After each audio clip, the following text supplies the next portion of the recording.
ஒரு சில சமயங்கள்ல இந்த நிழல் அப்படிங்கிறது இப்ப ஒரு சூரியன் வச்சுக்கலாம். இந்த நிழல் வந்து பாத்தீங்கன்னா அப்படியே இப்படி லைட்டா மட்டும் இருக்கும். அந்த மாதிரி இருக்கிறது இங்க இருந்து வந்து பாத்தீங்கன்னா பார்க்க முடியாது. இப்போ ஒருத்தர் வந்து இங்க இருக்காருன்னு வச்சுக்கலாம். இப்ப இங்க போய் இங்க ஒரு தூண் பக்கத்துல ஒருத்தர் இருக்காரு. இங்க ஒரு தூண் இருக்கு. இவருக்கு இந்த தூணுக்கு அந்த பக்கம் இங்க நின்று இருக்காருன்னு வச்சுக்கலாம். இப்போ இங்க இருக்கிற ஒருத்தர் பாப்பாரு, இங்க இருக்கிற ஒருத்தர் பார்க்க மாட்டாரா இல்லையா? இங்க இருந்து இந்த தூண்ல பார்த்தா தூண் மட்டும்தான் தெரியும், இவர் தெரிய மாட்டாரு. தெரியவாரா?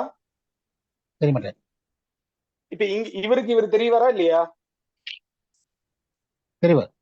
இவர் தெரியவாரா தெரிய மாட்டாரா? தெரிவார் சார். அப்ப இதே மாதிரி கான்செப்ட் தான். இப்ப நம்ம சூரிய கிரகணம் சந்திர கிரகணம் எல்லாத்துக்குமே வந்து பாத்தீங்கன்னா பொதுவானதுதான். பட் இருந்தாலும் இங்க வந்து தெரியிருக்கும், அங்க வெளிநாடுகள்ல வந்து பாத்தீங்கன்னா தெரியாததுக்கும் ஒரு சில வகையான காரணிகள் அப்படிங்கறது வந்து பாத்தீங்கன்னா இருக்கு. நல்லா புரிஞ்சுக்கும். இப்ப இப்ப நைட் வந்து பாத்தீங்கன்னா ஒரு 10 மணிக்கு கிரகணம் ஆரம்பிக்குதுன்னு வச்சுக்கலாம். இப்ப யூஎஸ்ல வந்து காலையில இருக்கும். காலையில ஒரு 10:30 11 மணி அந்த ரேஞ்சில இருக்கும். அப்ப அங்க வந்து இது நடக்கிறது வந்து சந்திர கிரகணம். ஆனா அங்க வந்து பகலா இருக்கு. அதனால அங்க தெரியுமா? தெரியாது. பகல் இருக்கிறதுனால தெரியுமா? தெரியாது தெரியாது. தெரியாது. சரிங்களா?